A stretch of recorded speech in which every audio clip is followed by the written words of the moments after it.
We were open for 2 years, lost all our savings like from this. We'd saved up, obviously, we were going to buy a house and then literally had to put all our savings in to sell things. I had to get like an extra teaching English job, like just to pay the staff and things, to pay the staff. And I made so many mistakes. A few times my husband would come back and I'd go to the toilet and cry. Hi everyone and welcome back to another video, and back here in Zhongxiao British Shake restaurant, where we will focus a little bit more on the actual restaurant owner and the professional career of Amy. In this video we will also find out what the actual origin of British Shake actually comes from.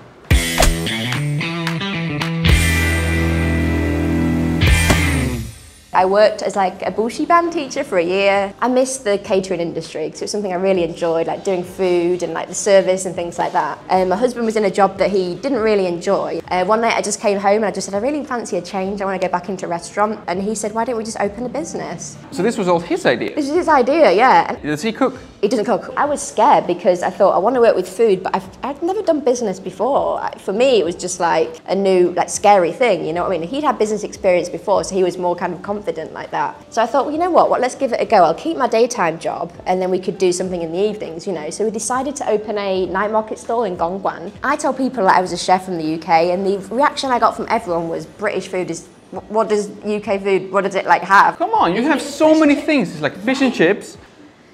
Don't say I'm fish and chips.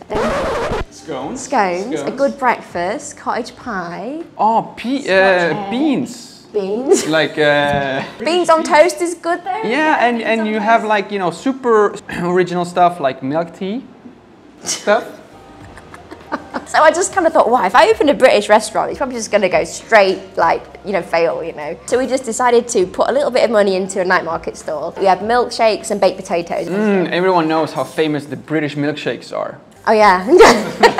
Really? You're not really doing a great job to promote the British cuisine as well. Like, we have milkshakes. I just want a milkshake, and I just thought, you know what, I'm going to open my own milkshake shop, you know, so we did it. If you need something done, you have to do it yourself. Do it yourself, right? I couldn't find what I wanted, so I opened it. Was it already英国奶奶? It was 英国奶奶, yeah. At that time it was 英国奶奶, which was Taiwanese, and 奶奶meant like, obviously milk, right? Yeah. So 英国奶奶, that was our original name. So we were just selling milkshakes really, so it kind of like fit, you know what I mean? Like 英国奶奶. After a year, we didn't want to change the name, because people already started to know, oh, 英国奶奶, and people would start calling us 英国奶奶, because they'd read it as the Chinese. You know, right. And then a lot of people think英國奶奶is because I'm a grandmother. That's why it's called a British shake too, then. That's right, yeah. It's a British milkshake. Exactly, because a milkshake. That's why. Now it makes sense. Yeah, because a lot of people now are like, what do you mean by shake? And it's because of milkshake. We've still got customers from Gongguan that follow us to here after like 10 years, 11 years. Yeah, they'll still come. Like, and I'm just so thankful to them. You know, they've followed us the whole way, and we still have them. Yeah.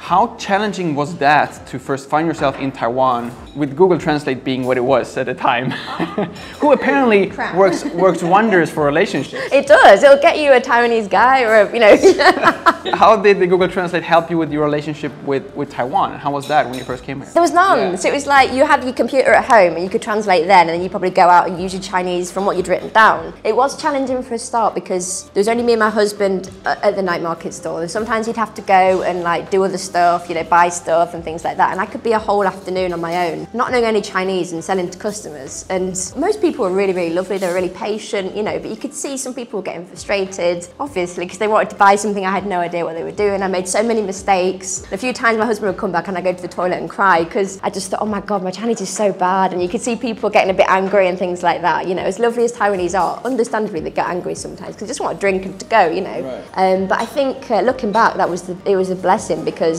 it really did push me to like study harder, and just when I go home, just study new words and like try and talk to customers and stuff. So yeah, at the time it was horrible, but looking back it was a great thing, I think. Yeah, me and my husband sometimes will say that. We'd be like, can you imagine like when we were pushing the car in the rain, you know, we'd made like probably $100 that day, you know, to see this now. And it's, I think, just really thankful. That's all I could say, is just I feel so grateful like for how it's turned out, you know. At that time I would have had no idea how it would turn out, you know, and the amazing people we've met. It's not always been perfect. There's obviously been lots of like failures along the way, but that's business, you know, and that's part of the great journey of business as well. You fail, you learn, you fail, you learn, which I think is a good part of it, yeah. What has been like the challenges to like, it's not necessarily a restaurant, but like a business, and specifically as a foreigner? I did have a stall in Zhongxiao, around that area. It totally failed. Like, we were open for 2 years, lost all our savings, like, from this. We'd saved up, obviously, we were going to buy a house, and then literally had to put all our savings in to sell things. I had to get like an extra teaching English job, like just to pay the staff and And that time, I think it was the most tiring time, but it was, me and my husband both said that it was a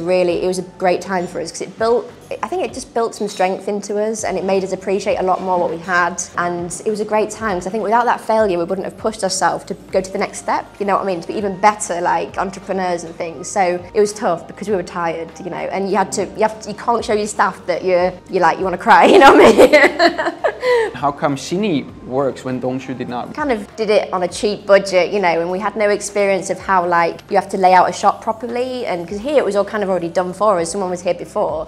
I don't know, I don't think we captured the Taipei market. I think people in Taipei want to spend more time eating and things like that. In Danshui it's kind of a quick, fast-paced, a lot of tourists, so I didn't really think about that. I didn't really think about my TA and things like that, so I studied more of my target market. It's more of a like sit-down afternoon tea, and here would be like fish and chips, like big like meals. So, okay, so we have the fish and chips then. We do have the fish and chips. Oh yeah. It's still like the best seller at a British restaurant. And the best fish and chips in Taiwan. Really? Yeah. Okay. Don't. You made me feel bad because you're just assuming that, you know, British food just meant fish and chips. But if it's a bestseller, at least I'm not alone with it.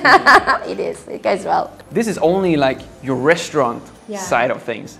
At the same time, you also have like a YouTube channel. Yeah. I don't spend time in the kitchen, but I've heard that it also allows for like a lot of creativity in the kitchen. So I can see the similarities between, you know, you making a dish and you making a YouTube video. But it's still also two very completely different things. Very. If you get to choose one, continue making YouTube videos or continue running your business. Money is like off the table here now. Both are equally profitable. Oh my God, that's really hard. Yeah, it depends on what kind of time of the time you ask me, you know. It's just sometimes it's the YouTube. Oh my God, that's such a hard question. At the moment it's YouTube. Okay. Yeah. Perfect. And what would you say is the most difficult challenge of running two restaurants? One restaurant was fine because you could focus all your time and energy here. But when it started to go to open the second and then the 3 department stores, you realise that I can't be at 5 places at one time, you know. And I found that really hard for a start. Delegate my time and do more efficient things, like call them instead of like having to go all the way there and say, you guys okay today? You know what I mean? And it's about trust, I think. You just got to let go and think, okay, you know, if something did go wrong, we'd handle it, you know what I mean? And trying to just calm myself down and things. I think it's helped a lot. Things that go a lot smoother and things, you know. I started like meditating and like exercising more and things like that, and it helped so much. It kind of calmed me down a little bit, and I felt more like I was able to handle more and more like, you know, pressure and things, and it wasn't such a big issue as it was in the beginning. If you want some exercise tips, I have a great Warren program. I can send you a video if you want to take a look. I think I'll take a pass on that. What has been like the highlights? What is the best memory from your restaurants and also your best memory from your whole YouTube journey? I think maybe going from the night market into like an actual shop, you know, it's kind of like, wow, I kind of feel like you made it, you know, it's kind of, this is what we really wanted originally and it's kind of happening. And I think just to see people actually starting to sit in your restaurant and enjoy your food and things, that was a big one. You know, I did a video about fat problem in Taiwan. I don't know if you've seen that. And I got some lovely like messages from people saying that the video kind of helped them a bit and make them accept themselves more for being a little bit bigger, you know. And I think that more than any video that just made me feel amazing, because I thought, oh my gosh, it's useful to someone. Exactly, you know, it's like a real message as yeah, well. Definitely, yeah. And I think if I could just help just even one person, you know what I mean, feel not so bad about themselves because they're a little bit more overweight than some people are, then that's worth everything, you know. So that for me was just, just there could be a little bit of service to someone. That for me, I think that's probably the best actually. Yeah. I can definitely relate to that video specifically. Like I have this like breakfast place I always go to. Yeah. And I was like, my regular order is like 2 bacon dumplings. And then like the owner of the breakfast shop just says like, 不要，今天一个而已，你变胖了。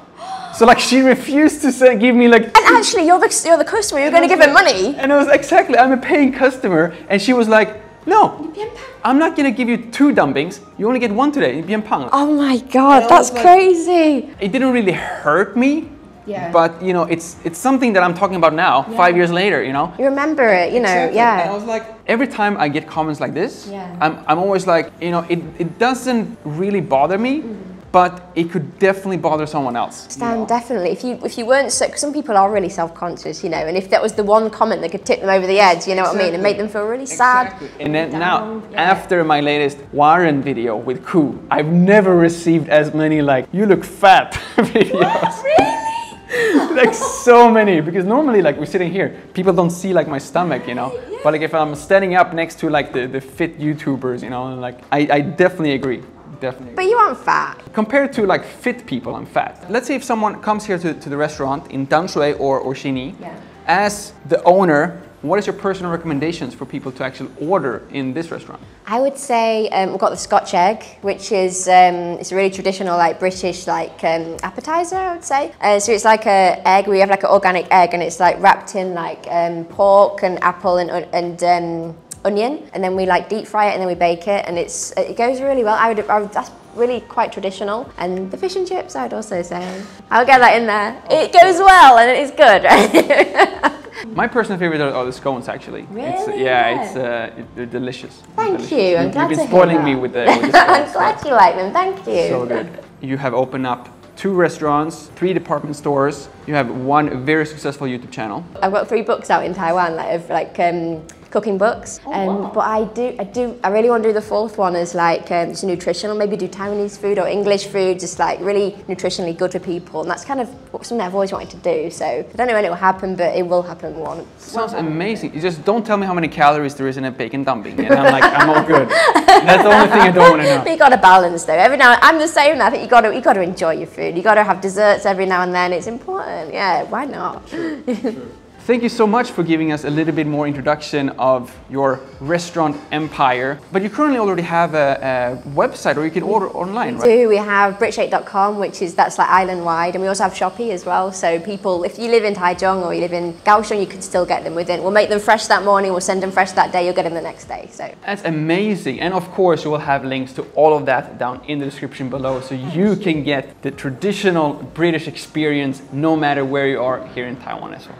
Thank you all so much for watching this video. As always, my name is Lucas. Starts with L as in like, ends with S as in subscribe. Please do both, and see you all in the next one.